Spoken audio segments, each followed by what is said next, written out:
Hi guys, thank you for coming back. In this video, we are going to talk about the 8 worst financial decisions I have ever made.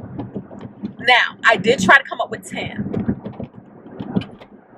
Trying to see if y'all rocking too much. Okay. I tried to come up with 10 of them and I could not. I raked my brain and could not come up with 10 financial mistakes. And I think that's a good thing for me, unless I'm just forgetting something. But I think that's a good thing because I think it shows that I do have a track history of making pretty good decisions when it comes to my money, okay? But there are 8 out there, 8 that I regret. Let's talk about them. And in the meantime, I just want y'all to know that y'all are accompanying me on my way to my hair appointment. And so on this ride, this is going to be the discussion, okay? Here we go. And I bet you, you will never guess what number 8 is. What number 8 is. Number 8 is the worst of the decisions. Other than that, I don't think I've ranked the decisions, but maybe in the editing of this video, I will reorder them from best decision to worst decision. Or worst decision to the worstest of the decisions. Yeah, bad, worst to the 8th power. Let's talk. Now, this was a long time ago. Like I said, I was raking my brain, really trying to come up with some things that I did in my life with my money that I could have done differently. So the next thing I did is when my son was in the 5th grade, y'all, he's in his 30s now. So that's how far back we going. When he was in the 5th grade, he wanted to play an instrument, saxophone. Me being a proud mama, like, my son's so talented, he can do all the things through Christ who strengthens him, decided he needed to own a saxophone versus renting a saxophone. Y'all, I don't even know if he played that thing for a whole semester, for a whole school year. It's not semesters when you're in the 5th grade, right? So I don't even think he played that thing for that long. I don't even think he know how to play the thing. He did not stick with that thing. He hated the thing.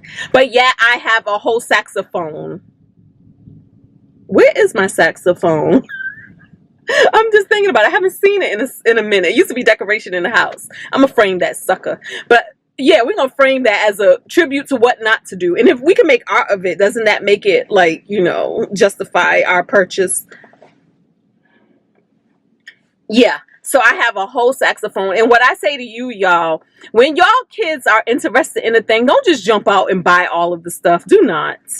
Rent it. And I know that they say over time, the cost of renting is more expensive than the cost of owning. But the bottom line is this.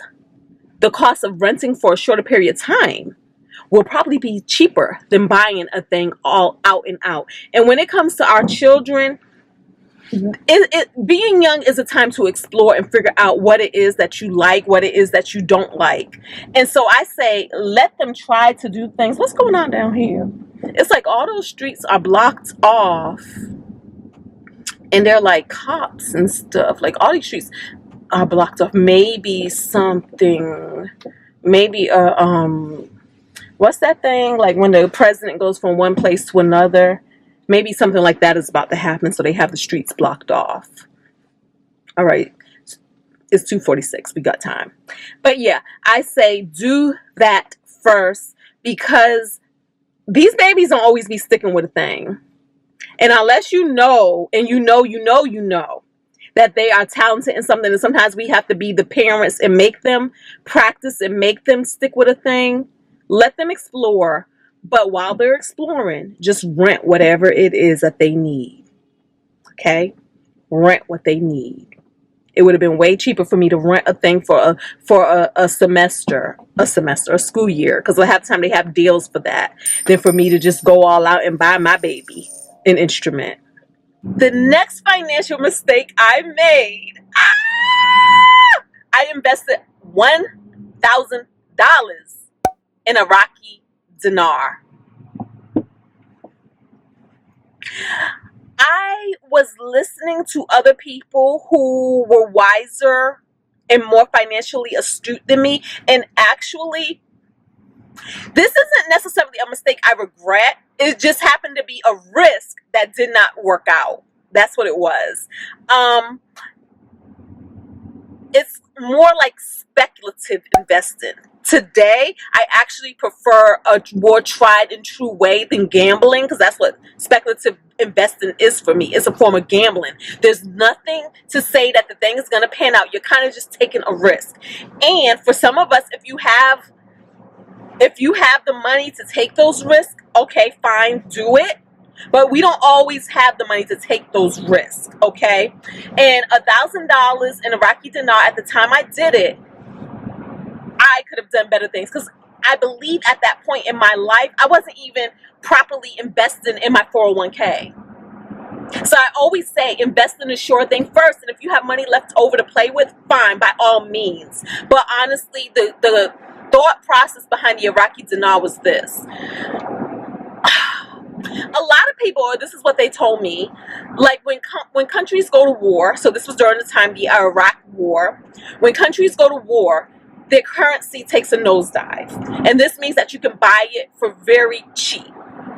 But then when the country is rebuilt, the money gains value and gains power again. And this is where you make your profits. The problem was, Google Iraqi dinar. You tell me what the problem was. Google Iraqi dinar. Where is it now? Where is it now? The next financial mistake I made, and this one, y'all tell me in the comments what y'all think about this one. The next one I made was I paid $3,000 for a lifetime membership to a personal development club. Now, this isn't a club that's out there on the internet. It might be these days, but back then it wasn't. This was a club that in order to reap the rewards of the investment, you attended meetings in person meetings in a certain area, because this club wasn't a nationwide club. It was more regional. It was more located where I lived at the time. And when I first did this $3,000 for a lifetime membership, meaning I could go to all the meetings, I can go to all of the things that they did for free because I already put my money in. It was pretty cool. There was a lot of mentors that I could possibly link up with. There were a lot of development courses such as public speaking, and I actually did some public speaking things. And just things that help groom you to make you a better business person. So this was for businesses. This is for Black businesses and things like that. And so the reason why it wasn't a good investment, obviously, is because I don't live in that area anymore. Therefore, I did not take advantage of what I paid for, the membership. So that's why I say I'm on the fence about, is this the worst? Was it the worst? Because in my mind at the time, I felt like I was pouring into another business. They really did have great meetings, and they did have great members in the meetings, and people who were older than me, wiser than me, people who I could really learn from if I leaned into what I paid for. So that's why I said we're kind of like on the fence about good or bad. So you tell me in the comments what you think about that one. And while I'm talking to y'all, I'm actually inspired to find out if this club is still a thing. Do they still have meetings? Can I just pop up at a meeting because I am a platinum member? Maybe we'll look into that. Maybe we'll try to figure that out. And if it's a thing, maybe we'll see me at a meeting one day and really leaning into what it is that I paid for. Maybe I wasn't mature enough at the time, because I feel like, guys, really honestly, I did buy this when I was like in my 20s, maybe early 30s. So that would be interesting. The next financial mistake, now this one, I know this was a financial mistake I made. Purchasing high-end luggage. Y'all, I purchased a Louis luggage, like a carry-on luggage piece. About $2,500, $2,700 is what I paid for it. Horrible. This thing doesn't even come with a warranty. And the problem is, after having it for so many years, there's actually two problems.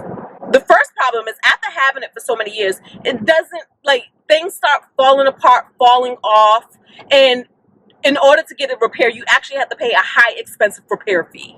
Even Coach has a great warranty on their products. I'm not a fan of driving in DC, y'all. But even Coach has a better warranty on their products. So that's the first problem. The second problem is, y'all, for as much as their crap costs, it's vinyl. You're buying plastic. You're buying plastic with a logo. So that was horrible. Then I did it again a few years later. I bought some Michael Kors. Now, Michael Kors doesn't cost as much as Louis, but it's still an overpriced. It's still overpriced. It was cute. It was cute. So I bought this cute stuff because it was on sale. Oh, and it matched. But the problem is, once again, it's not even practical. I barely carry that stuff because the carry-on bag is super small. I can barely fit anything in it. And I really wish I had my money back. For the Michael Kors set, I believe I paid about maybe between $300 to $500 for both pieces. But honestly, I would have rather had that money sit in a high yield savings account where I get 5% interest. Email me if you want a referral code for the account that I use, which is Goldman Sachs Marcus account. Okay, y'all are about to die. The next financial mistake I made was taking out student loans. I probably had about $30,000 in student loans in my life. Now, I know that to some, that's not a whole lot. But for me, it is a lot because I didn't need the student loans. Well, actually, when I first went to college, I did. Maybe. I mean, I knew nothing about college. I knew nothing about how to pay for college. So I kind of did. But there came a point in my life when I really did not need student loans because I was in the military. I had a job. I had the Montgomery GI Bill. And I called myself working the system by taking student loans. And in my mind, I was going to pay off the student loans once I got my Montgomery GI Bill checks. Because honestly, this is another little known fact. A lot of people think that the military pays for you to go to school. That's not true. What they do is they give you a paycheck to offset the expenses of you being in school. So while I may be in college and I may take a class that may cost $1,000, the Montgomery GI Bill may give me $780 a month, something to that effect. Now things may have changed, but when I was doing this is what it was. So you looked at that money as more of an offset of school, but even then I could have made it work, and I could have made it work better. But y'all know what I did. I got my student loan check, and I got my Montgomery GI Bill checks, and I did other things with the money. So that is why I am listing it as a financial mistake. The next financial mistake I totally regret is not investing earlier in my working career. Such a regret, because I started working since I was 14. I've had a job. Being young, once again, like a lot of young people, we feel like we got time, and then we also feel like, but we don't make enough, that we need every red penny that our paycheck gives to us just to survive. Never mind thrive, just to get by. We feel like we need all of our money, and there really isn't any money left over for investing. That's not true. That is not true. Even if you were going to set aside $20 a paycheck to put into your future self, do that. Oh my goodness, the amount of money I could have had I invested in 401ks from the very beginning. And honestly, to be fair, nobody ever really talked to me about it or seriously presented those options to me, even when I was in the military. I feel like that is something that should really be stressed when we join the military. There were so many government programs, I believe, like thrift savings account and things like that. a thrift investment. I can't even remember the name of it. But there's so many things that we could have done to put our money into for our future selves. I did none of it. Even when I got out of the military and I got jobs making six figures, stopped me off at six figures, I still didn't do any of it. And when I did do it, I would do something like 3%. Something super little. I did not even put in enough to max out what my companies would match, because in my mind I needed the money. I really wish finances was a stronger conversation in my life, even if not with family but with friends. I really wish it was something that we talked about more often, and this is why I have this conversation on this channel more often, because I am the friend that a lot of you guys may not have or haven't had. I am the family member a lot of you guys may not have or haven't had. I am that person. That's why we're going to have these conversations, because I wish somebody would have had those conversations with me. Okay? The decision I have talked about on this video before number of times, but my worst decision, financial decision I ever made was purchasing a timeshare. And that's not even number 8. So can you imagine? But a timeshare, we all know why. I do, let's say for sake of not giving me an excuse, what's the word? In my argument for me, I don't know. I can't remember the word. Gosh, I be losing words. Okay. If we were going to argue for me, I can say my number one excuse was I was young. 1, young. 2, I did not come from a background where people were getting timeshares, so it did really seem like a novelty. And I hope that the more we talk about this, because there's going to always be young people. There are always going to be people who come out and have never heard of a timeshare or a vacation club. So had I been warned, I would have known better. But then again, being young, would I have thought I knew better? Because sometimes that's the downside of being young. We think we know everything. But I was young. I was in a relationship, and I was like, hey, instead of having a kid together, let's have a timeshare together. Oh, it seemed like the responsible relationship thing to do, because we were going to be together forever. That was a lie. And when we broke up, I was the one who was stuck with the timeshare because it was in my name. And I paid those timeshare fees for a good 37, almost 20 years. For a good almost 20 years, I paid them fees. I paid that timeshare off. I can't even say that I had the luxury of using the timeshare, because it really was not a luxury.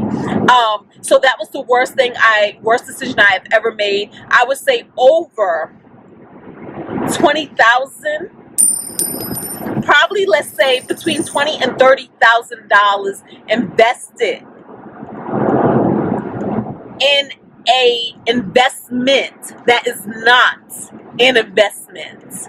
And yes, the sun is going to be doing the things and casting all the shadows, but we're having a conversation, so we're going to push through it, okay? Sorry about that, guys. But yeah, so an investment that was not an investment. I don't care what anybody tells you, a timeshare is not an investment.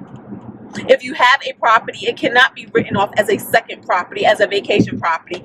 All of the lies the timeshare people tell you, let me tell you this. If you are in a timeshare meeting, in a vacation club meeting, or whatever cute name they decide to give it, for everything that they tell you, I want you to write it down, because you're going to be tempted. And even if you fell for it and you went home, you do have 3 days to get out of that contract, okay? So in those 3 days, this is what I want you to do. I want you to go home, and I want you to research everything that they told you that the timeshare is going to be able to do for you, such as you're going to be able to do tax write-off, such as you're going to be able to rent it out to friends and family, all of those things. Research that, Google that, and check the Carfax and see if it is true. I bet you more often than not, it is not true. Get out that timeshare. Worst thing I've ever done.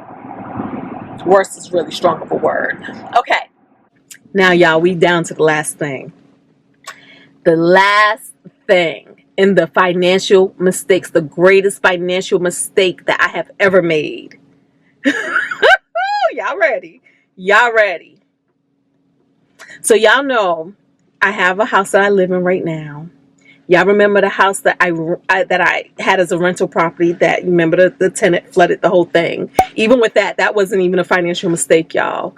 And if y'all not familiar with that, check out the Eye in the Sky. There's series, because that process, the process of getting the tenant evicted, the process of discovering what she did after she was evicted, and then the process of rehabbing the property after all of that, was a whole journey that was over 2 years long. Okay, so even with that, that's not my greatest financial mistake. My greatest financial mistake is a third house that I had purchased with a boyfriend. I purchased a whole house with a boyfriend, put down like $30,000 of my for real cash money, my money that I had in a bank account. And he and I broke up. And matter of fact, we never even moved into the house. Now, we closed on the house. Me and my family went and took pictures in this house. We had photo shoots with the house, but we never moved in this house. And this man did not even want to try to sell the property. He did not want to try to do anything. He did not want to try to keep the property. He didn't want to live in the property. He didn't want to rent the property. He wanted to do nothing but go into foreclosure with that property. And that's exactly what we did. The property went into foreclosure. And that, my friends, and it really didn't affect me. Believe it or not, I'm so freaking blessed and lucky. So the main thing for me is I lost the money, but my credit didn't take a dig because my name was on the deed, but his name was on all of the financials. Because for some reason, once again, we decided, because I had credit, I had this, I had that. We was like, we're going to build up his. I don't know where we came up with this idea, being young and dumb. And it was like, okay, we're going to just put it in your name, the loan. Whew. Luckily, but my name was on the deed, but it was not on the loan. So it did not affect my credit, but it did affect my money. But guess what, y'all? Where I am so blessed is that with all of these financial mistakes, they did not break me. I am so blessed that even in the money that I lost, I have received greater in return in the years since then. And those are my 8 greatest financial mistakes. Drop down in the comments and tell me what you think about that. Also, tell me in the comments, what's your greatest financial mistake? Until the next time, y'all, this traffic is starting to move again. We about to get there. So until the next time, y'all, thank y'all so much for being here. Don't forget to thumbs up. Talk to me in the comments. And I am going to see y'all in another video. Okay? All right. Peace.